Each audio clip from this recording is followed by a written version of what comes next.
പ്രിയപ്പെട്ട കുട്ടികളെ, ഇന്നത്തെ ഗണിത ക്ലാസ്സിലേക്ക് എല്ലാവർക്കും സ്വാഗതം. ഇന്ന് നമ്മൾ 9ാം ക്ലാസ്സിലെ ന്യൂ നമ്പേഴ്സ് എന്ന ചാപ്റ്ററിലെ ലാസ്റ്റ് പ്രോബ്ലം ആണ് ചെയ്യുന്നത്. 4ാമത്തെ ചാപ്റ്ററിലെ ലാസ്റ്റ് പ്രോബ്ലം, അതായത് പേജ് നമ്പർ 61ലെ 6ാമത്തെ പ്രോബ്ലം. ഇതില് നമ്മൾ ന്യൂ നമ്പേഴ്സ്, ഇറാഷണൽ നമ്പേഴ്സിന്റെ സിംപ്ലിഫിക്കേഷൻ ഒക്കെ പഠിച്ചു കഴിഞ്ഞു. ഇവിടെ ഒരു രണ്ട് സ്ക്വയേഴ്സ് ആണ്, ഒരു ഔട്ടർ സ്ക്വയറും ഒരു ഇന്നർ സ്ക്വയറും. All these shaded triangles are equilateral triangles. We are asked to find out what is the ratio of the sides of outer and inner squares. What is the ratio of the sides of the outer square and inner square? Outer square in the one side ഉം inner square in the one side ഉം തമ്മിലുള്ള ratio എന്ത് എന്നാണ് question. Question clear ആണല്ലോ. ഇതിലെ sides ഒന്നും തന്നിട്ടില്ല നമുക്ക്. We are not given any measures in this, but it is given this outer square and inner square, and this is an equilateral triangle. ഇത് രണ്ട് സ്ക്വയേഴ്സ് ആണ്, ഒന്ന് ഇന്നർ സ്ക്വയർ ഒന്ന് ഔട്ടർ സ്ക്വയർ. ഇതിന്റെ സൈഡ്സ് തമ്മിലുള്ള റേഷ്യോ നമുക്ക് വേണ്ടത്. ഇത് ഈക്വിലാറ്ററൽ ട്രയാങ്കിൾ ആണെന്ന് പറഞ്ഞിട്ടുണ്ട്. ഈ ഷെയ്ഡഡ് ട്രയാങ്കിൾസ് അല്ല ഈക്വിലാറ്ററൽ ട്രയാങ്കിൾ. ഈക്വിലാറ്ററൽ ട്രയാങ്കിൾസ് പറഞ്ഞാൽ all the sides equal and each angle 60 degree. അപ്പൊ one side of the equilateral triangle ഞാൻ എക്സ് എന്ന് എടുക്കാന്ന് വിചാരിക്കുക. One side of the equilateral triangle is x. ഇത് ഞാൻ എക്സ് എന്ന് എടുത്താൽ എന്താന്ന് നോക്കിയേ, ഇതൊരു ഈക്വിലാറ്ററൽ ട്രയാങ്കിൾ ആണ്. ആ ഈക്വിലാറ്ററൽ ട്രയാങ്കിളിന്റെ വൺ സൈഡ്, അതായത് എക്സ് ആണെന്നറിയാം. ഇത് അതിന്റെ ഓൾട്ടിറ്റ്യൂഡായിട്ട് വരുമല്ലോ. അപ്പൊ ഈ ട്രയാങ്കിൾ മാത്രം ഞാൻ എടുത്ത് വരച്ചത്, അതായത് ഈക്വിലാറ്ററൽ ട്രയാങ്കിൾസ് വലുതാക്കി വരയ്ക്കാം. ഇതാണ് ഈക്വിലാറ്ററൽ ട്രയാങ്കിള്.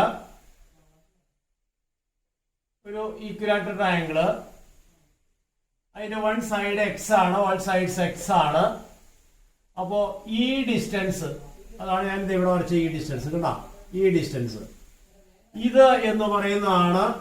ഇത് 2 പ്രാവശ്യം കൂടുന്നതാണ് ലെങ്ത് ഓഫ് ദിസ് റെക്ടാങ്കിൾ, ഈ ലെങ്ത്. അപ്പൊ അതിന്റെ ഹാഫ് ആയിരിക്കും ഇത്. അപ്പൊ ഇത് എക്സ് ആണെങ്കിൽ ഇത്രയും, ഇത് എക്സ് ആണെങ്കിൽ ഇത്രയും x/2 ആയിരിക്കും. ഈ ഹാഫ് ലെങ്ത് ആയിരിക്കും ഇത്, അതായത് ഇത്രയും പാർട്ട് വരുന്നത് x/2 ആയിരിക്കും. ഓക്കെ ആണല്ലോ. ഇത് എക്സ് ആയാലും ഇത് x/2. ഈക്വലാറ്ററൽ ട്രയാങ്കിളിന്റെ ഓരോ ആംഗിളും 60 ആയിരിക്കും. ബാക്കി പിന്നെ ഇത് എത്രയാ, 31. അപ്പൊ 30, 60, 90 ആംഗിൾസ് ഉള്ള ട്രയാങ്കിൾ ആണ്. 30യുടെ ഓപ്പോസിറ്റ് ആണ് x/2. അപ്പൊ 60യുടെ ഓപ്പോസിറ്റ് എന്ന് പറയുന്നത് 30യുടെ ഓപ്പോസിറ്റ് നമ്മൾ എടുത്തത് let one side of equilateral triangle, side of equilateral triangle is equal to x. therefore ഇവിടെ നമുക്ക് എടുക്കാം, ഇതിന് ഞാൻ ഡി എന്നും പേര് കൊടുക്കാം. ഇത് ഇ, ഇത് എഫ്, ഇത് ജി. അത്രയും മതിയാവും നമുക്ക്. നമുക്ക് ജി എഫും എ ഡിയും കിട്ടിയാൽ മതി. ജി എഫും A B C D E F G H കൂടി എടുത്തേക്കാം. അപ്പൊ നോക്കിയേ, ഈ ട്രയാങ്കിൾ എന്ന് പറഞ്ഞാൽ ഞാൻ വലുതാക്കി വരച്ചിരിക്കുന്ന ഇത്. അപ്പൊ ഇതിന്റെ പേര് എ ബി സി ആണ്. നമ്മൾ പറഞ്ഞു വന്നത് എ ബി സി എന്ന് പറയുന്ന ട്രയാങ്കിൾ, ഈ ട്രയാങ്കിൾ വലുതാക്കി വരച്ചിരിക്കുന്ന ഇത്. അപ്പൊ ഇത് 60 ഡിഗ്രി ആണ്. ഇത് എക്സ് ആകുമ്പോൾ ഇത് x/2 ആണ്. അപ്പൊ 30യുടെ ഓപ്പോസിറ്റ് x/2 ആണെങ്കിൽ 60യുടെ ഓപ്പോസിറ്റ് അതിന്റെ √3 ടൈംസ് ആയിരിക്കും. therefore നമുക്ക് അത് എഴുതി വെക്കാം, A B equal to x/2. So B C equal to x/2 √3 times of side opposite to 30 degree will be equal to side opposite 60 degree. 30-നെതിരെ കിടക്കുന്ന വശത്തിന്റെ √3 ടൈംസ് ആയിരിക്കും 60-നെതിരെ കിടക്കുന്നത്. അപ്പൊ ഇത് x/2 ആണെങ്കിൽ ഇത് √3 into x/2. അപ്പൊ ഈ ലെങ്ത് എന്ന് പറയുന്നതാണ് ബി സി. ഇത് കണ്ടോ. അപ്പൊ എ ഡി എന്തോന്ന് നോക്കിയേ, therefore AD is equal to ഇത്രയും ഡിസ്റ്റൻസ്.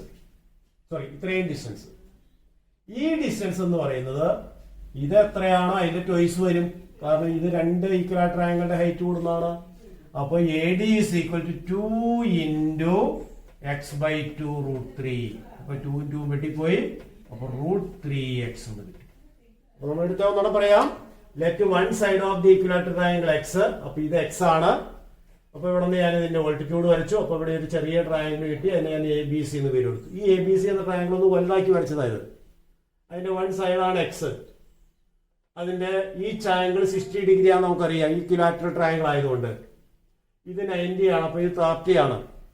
അപ്പൊ 30, 60, 90 ആംഗിൾസ് ഉള്ള ട്രയാങ്കിൾ ആണെങ്കിൽ സൈഡ്സ് 1:√3:2 ആണ്.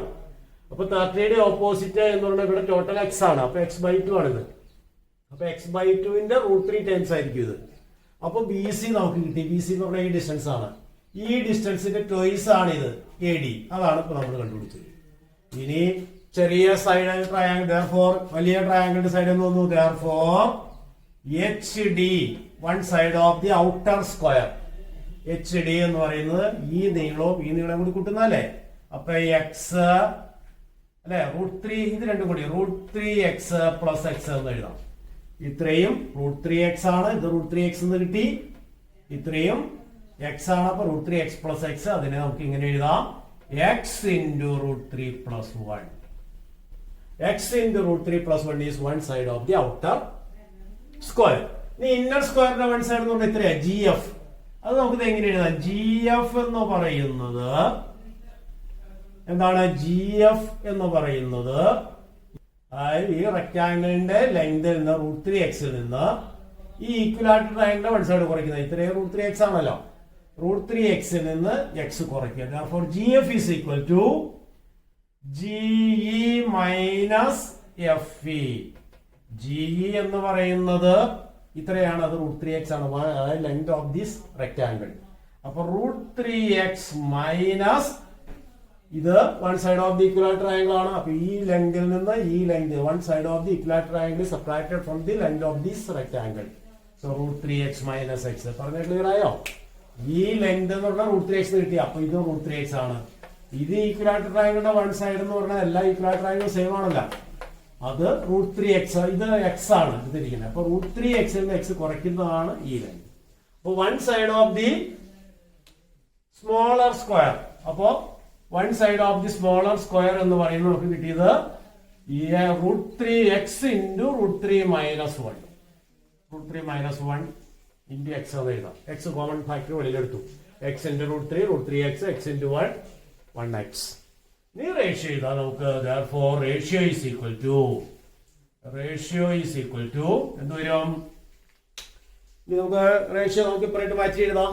Ratio is equal to outer സ്ക്വയറിന്റെ വൺ സൈഡ് ആയ ratio is equal to outer സ്ക്വയറിന്റെ വൺ സൈഡ് √3 + 1 × x, ഇന്നർ സ്ക്വയറിന്റെ വൺ സൈഡ് √x × √3 - 1.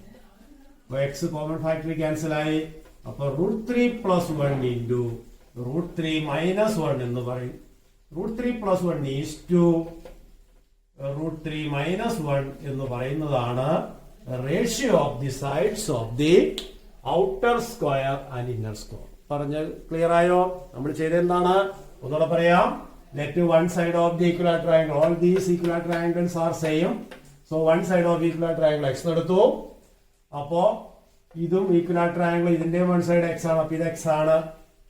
അപ്പൊ ഇവിടെ ഞാൻ ഓൾട്ടിറ്റ്യൂഡ് വരച്ചു. അപ്പൊ ഇത് x/2 ആണ്. ആ വലിയ ട്രയാങ്കിൾ ഒന്ന് വലുതാക്കി വരച്ചാണ് ഇത്. ഇത് x/2. ഇത് 60 ഡിഗ്രി, 30 ഡിഗ്രി, 30, 60, 90 ആണ്. 30യുടെ ഓപ്പോസിറ്റുള്ള എത്രയാണോ അതിന്റെ √3 ടൈംസ് ആയിരിക്കും 60യുടെ ഓപ്പോസിറ്റുള്ള. അതുകൊണ്ട് ഇത് x/2 × √3 എന്ന് കിട്ടി. ഈ ലെങ്ത് ഇത്രയാണ്, half length of the rectangle ആണ്. അപ്പോ ഈ ലെങ്തിന്റെ ട്വൈസ് ആയിരിക്കണം ഇത്. അപ്പോ √3x/2 × 2, അതാണ് √3x. √3x എന്ന് പറയുന്നതാണ് ഈ ലെങ്ത്. അപ്പൊ one side of the outer square is x + √3x. ഇത് രണ്ടും കൂടി ആഡ് ചെയ്തു. അതാണ് എഴുതി വെച്ചിരിക്കുന്നത്. ഇനി ഇന്നർ സ്ക്വയറിന്റെ വൺ സൈഡ് കാണാൻ this length is equal to outer, ഈ റെക്ടാംഗിളിന്റെ ലെങ്തിൽ നിന്ന് one side of the equilateral triangle കുറച്ചു. ഈ ഈക്വലാറ്റർ ട്രയാങ്കിളിന്റെ വൺ സൈഡ് എന്ന് പറഞ്ഞാൽ x ആണെന്ന് നമുക്കറിയാം. ഇത്രയും ലെങ്ത് എന്ന് പറഞ്ഞാൽ √3x ആണ്. അപ്പൊ √3x എക്സ് കുറയ്ക്കുന്നതാണ്. അപ്പൊ √3x മൈനസ് എക്സ്, അതിൽ നിന്ന് എക്സ് വെളിയിൽ എടുത്തു. അപ്പൊ എക്സ് ഇൻറ്റു √3 മൈനസ് 1. ഇതിന്റെ റേഷ്യോ നമ്മൾ എഴുതുന്നു √3 + 1 × x length one side of the outer square, √3 - 1 × x one side of the inner square. Ratio എന്ന് പറയുന്നത് കോമൺ ഫാക്ടർ x ക്യാൻസൽ ആയി. അപ്പൊ √3 + 1 is to √3 - 1 is the ratio of the sides of the outer square and inner square. മനസ്സിലായെന്ന് വിചാരിക്കുന്നു. ഇതോടെ ഈ അധ്യായം നമ്മളിവിടെ അവസാനിപ്പിക്കുകയാണ്. ഈ വീഡിയോസ് എല്ലാം കൂടി ഒന്നുകൂടെ കണ്ടു കഴിഞ്ഞാൽ മൊത്തം 25 വീഡിയോ ഉണ്ട്. അതെല്ലാം ഒന്നുകൂടെ കണ്ടു കഴിഞ്ഞാൽ നിങ്ങൾക്ക് ഈ ചാപ്റ്ററിനെ പറ്റി ഒരു സമഗ്രമായ ഒരു ആശയം കിട്ടും. അപ്പോൾ എല്ലാവരും ഈ വീഡിയോസ് എല്ലാം ഒന്നുകൂടി കാണണമെന്ന് അഭിപ്രായപ്പെട്ടുകൊണ്ട് നിർത്തുന്നു. Thank you.